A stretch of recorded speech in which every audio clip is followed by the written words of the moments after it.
கண்ணீர் வடிச்ச. அந்த அம்மா கிட்ட நான் தான் அவங்க புள்ளன்னு ஒரு பொய்ய சொன்னேன். எதுக்கு சொன்னேன்? உப்பிட்டவர உள்ளளவு நெனன்னு சொன்னாங்க. நீங்க உப்ப மட்டும் போடல சார், ஒரிஜினல் நெய்யே ஊத்திட்டீங்க, நெய்யே ஊத்திட்டீங்க.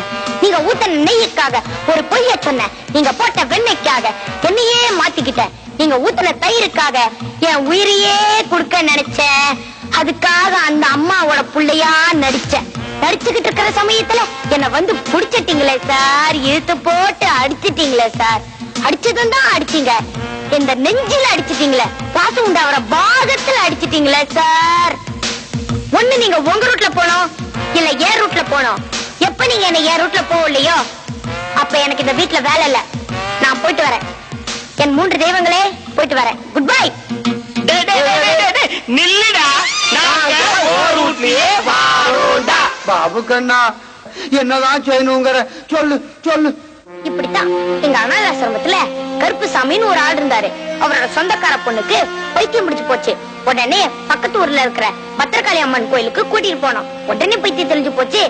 அதனால இவங்களையும் அங்க கூட்டிட்டு போலாமான்னு நினைக்கிறேன். ஏன் ரூட்ட நான் சொல்லிட்டேன், உங்க ரூட்ட நீங்க தான் சொல்லணும். என்னடா இது கோயில் கோலம்னு சுத்த வைக்கிற? கழுதைக்கு வாக்கப்பட்டா உதவட்டுத்தான் ஆகணும், நாய்க்கு வாக்கப்பட்டா குறைச்சுத்தான் ஆகணும். போலாம் போலாம். Good night.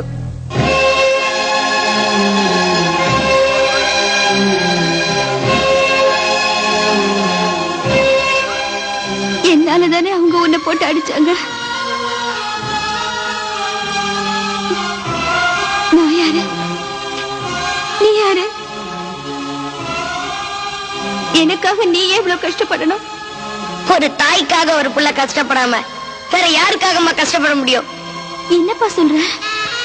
என் புள்ளையதான் அந்த ஒத்த கையை கொண்டுட்டானே. உங்க புள்ள சாவலம்மா, அந்த அம்மா உங்க புள்ள.